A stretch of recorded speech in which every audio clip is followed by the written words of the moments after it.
An outstanding honor for an Atlanta food institution. The Giving Kitchen began 6 years ago as a community rallying around a chef in need. Today, it received one of the highest honors of the culinary world, the James Beard Award.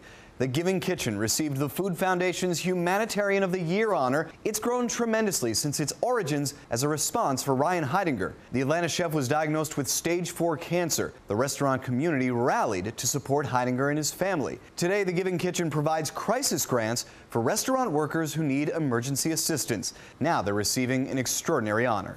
To be an organization that's 5 years old and to win this award, it's unbelievable. And it's only because people believed in us when we were just an idea that we got this far. The culinary community continues to be a vibrant asset of Metro Atlanta. To read more about the people and restaurants that make it up, follow us on Facebook and Instagram at @the-table-atl.